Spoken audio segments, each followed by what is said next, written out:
So I had blood on the table, and I remember looking at my hands, the blood in my hands, as he was doing his work. He couldn't see what I was seeing, and the nurse told him, and he's like, "We need to stop." He's like, "We've done too much. You know, we're gonna have to." And I'm in my head, I'm thinking, "Wait a minute, bro, we're already in.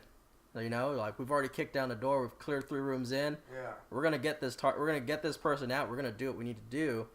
He's like, "The damage is done. Yeah. What's another poke? I'm not gonna come back in tomorrow or next week and do this again. Yeah. Yeah. Let's do this." And he was super he was super nervous about it, super uneasy, but he ended up following through. Got in there, and he's like, "We got it." He got his sample out, and that was the 4th exploratory surgery that I did, and that was still with no answers of what it was. So recovered from that.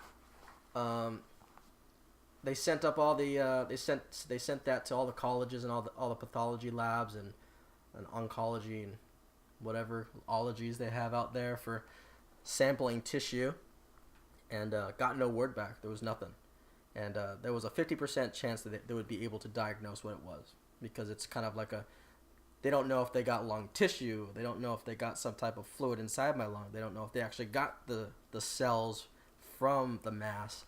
So it was just like this horrible waiting game, and I was unable to sleep, couldn't eat, I couldn't feel joy again. I was just super worried. I was super depressed, and I got a phone call finally from thoracic surgery saying that I need to come in.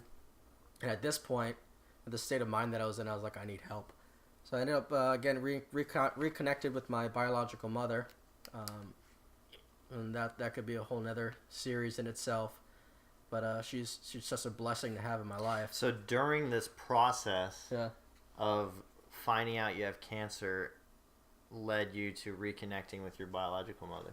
We were connected. Okay. We connected a couple years before that. Gotcha. It was like a soft connection. Right. It was kind of texts here and there, or maybe a couple emails. You know, maybe sending gifts back and forth. But the strong bond connection we didn't have it yet. Gotcha. But she dropped everything at a dime, and she flew out, and she was with me through the whole process, which I'm super thankful for. But I got a call from Portsmouth. Had to go in. Had to get the big meeting, and my mom came with me, and we sat there, and we got more unfortunate news, which was the labs came back inconclusive. They were unable to figure out what it was, so that led to the next surgery. The next surgery was a little bit more intense. They had to go in through my ribs, spread open my chest cavity, cut through my lung, and then actually get a sample of the mass. So got it all scheduled, super nervous, didn't know how it was going to pan out. That one, my wife and my kids and a bunch of guys from work came with me to the hospital, and the way we planned out this procedure was like, hey, we're gonna cut you open. We're gonna get the tissue. We're gonna get what we need, and we're gonna send it down to the lab, and they're gonna tell us yes or no on the spot. We're gonna keep you under, so you're not gonna know. He's like, what? How do you want to go about this? He's like, textbook is we end up doing what's called a lobectomy, where they cut out a whole lobe of your lung if it's cancer. And that freaked me out. I was like, wait a minute, I'm gonna have a huge portion of my lung missing when I wake up. I was like, what does that feel like? What does that look like? How is that gonna affect me? I'm gonna still be able to operate? And he's like, but 9 times out of 10 with these kind of situations, we'll cut the mass out, and it's not gonna be cancer. And pathology is gonna come back saying, you're clear, and we're gonna sew you up, and you'll be back on your feet in a month. And I was like, okay. And he's like, I just need you to know, like, I need your input. Are you okay with this? And that's hard for me, like, am I okay with going under and waking up not knowing what's gonna happen? It was terrifying, but I knew that I needed to be proactive. I did a bunch of research, and like, lung cancer is one of those things where when you catch it, it's too late. When you catch it at stage 4, you're coughing up blood, you're wheezing, your immune system's down, you're constantly sick. So I didn't want to find myself in that stage. I wanted to be ahead of the game. I want to be proactive in this situation. So I said, yeah, let's do it. You know, if that's how it plays out and that's the textbook procedure, I'm not a surgeon, so, you know, this would be the best case scenario in my mind that I can think of. So let's do it.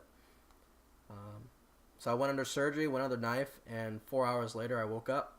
I remember waking up in a room with a bunch of other people that just got out of surgery, and what an experience! Like everyone that comes out of like massive surgery like that, when you're incoherent, you don't really know your surroundings, but you're in pain.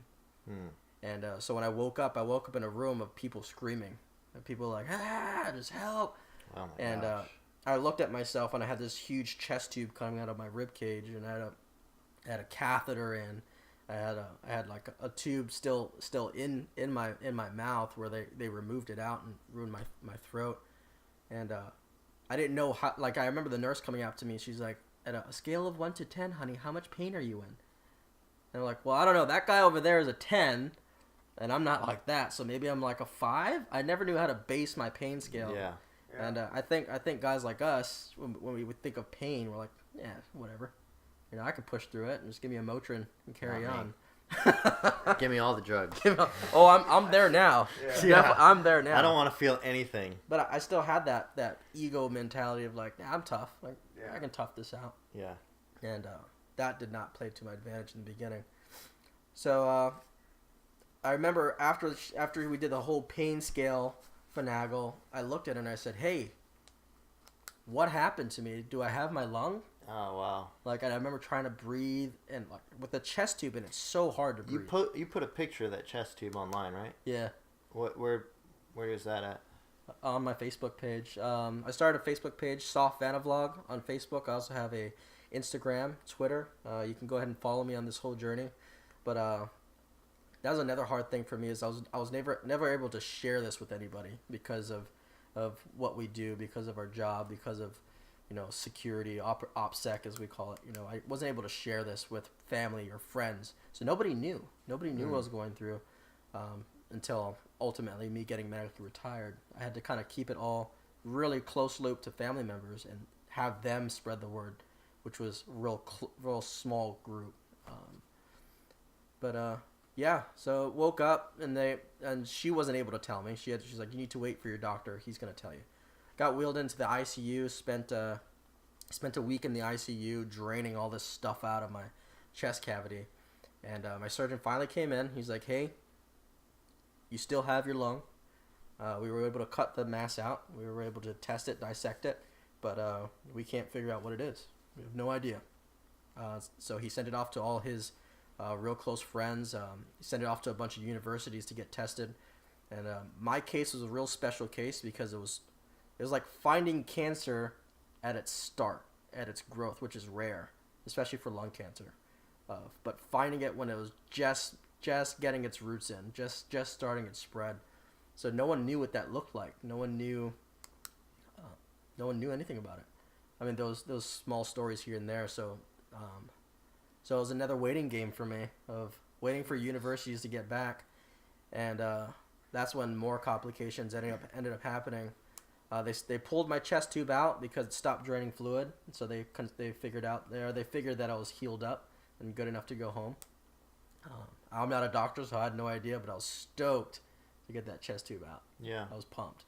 That chest tube, you can literally feel a tube run up run through your ribs, and it came up right behind my shoulder blade, and it just poked. So if you ever got like a nice, So you can feel. I mean, this sounds like a completely ignorant question. no, yeah, But you can feel everything inside your body that anything touches. Because I think some people think like, oh, your organs. You know, it's not like your skin. It's not that sensitive sensitive to the touch. If you could actually poke it, and you're saying there's enough like nerves, muscles, everything like that around everything, where everything they're putting into your body, you're feeling every inch of it throughout your body, absolutely, wherever it touches, yeah. I equate it to like getting a deep tissue massage into your shoulder blades and from the inside. from the inside. You know that nice pressure you get when someone gets under your shoulder blade and kind of works it out with the elbow, Or the feet or the knees or or the something. feet and Yeah. the knees, and you're just like, oh, please, just get in there. Yeah. Well, this tube was just sitting under my shoulder blade, and just poking at that muscle. Yeah. And I was just like, get this out of me. I couldn't move my arm. I couldn't walk. I couldn't do anything. And I had a tube coming out of my wiener. And, I was like, dude, I'm miserable right At least now. you were passed out when they put that in, right? No. Okay. Oh, No. I thought you said you woke up like that. Yeah. Oh, I did wake up with that. They pulled it out. And put because it back in just so you could be awake for it. they had to put it back in because all the narcotics I was on, I wasn't able to. Ugh. I wasn't able to pee or poop or do any of that. Oh, shit. So every 8 hours, they're sticking me with another penis tube, as I called it. That's what they kept calling it, or you called it? Yeah, it's called a catheter. But, Right, for Yeah. the urethra. I guess. I mean, jeez. Talking about trying to fluff it up. I'm before the wondering. doctor comes Well, in. that's what I was thinking of. I was like, do I make jokes now, in. Oh yeah. or That's because the like only way to go about it. some dudes are into that. It's called sounding, and you can look it up online. I'm not into it personally, but some dudes like get off on that. Did any point at all like feel stimulated, or Yeah. you think those guys are all about pain? But at some point, you said you started not feeling so bad.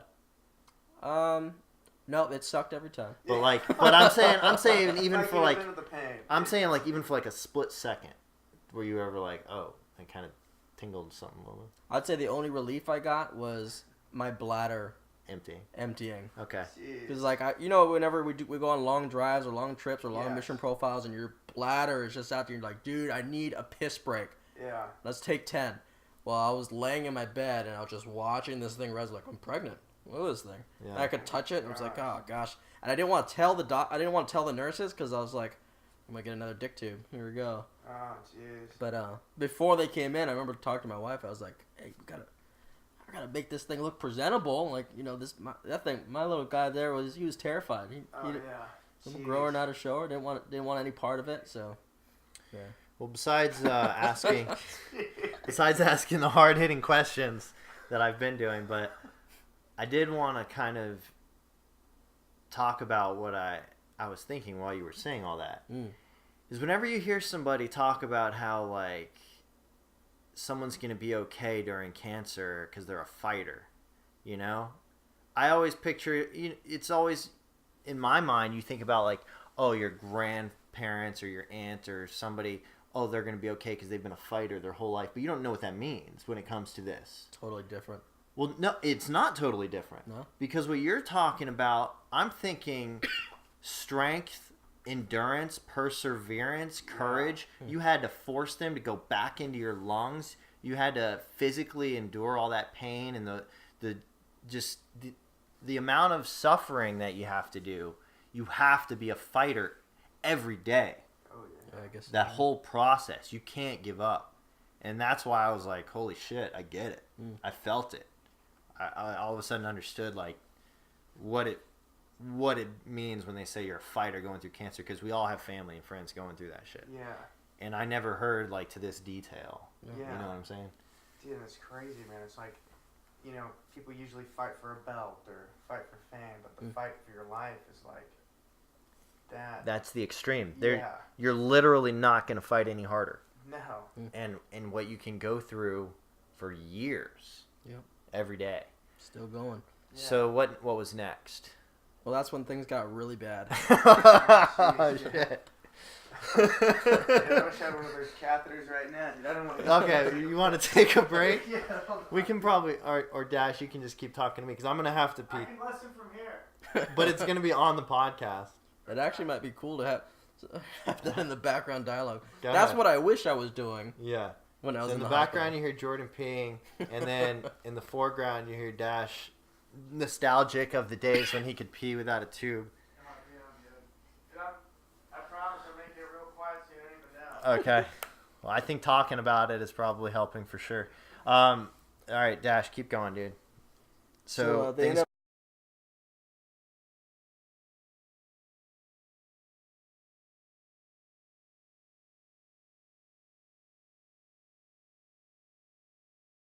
with blood, and it was starting to come out.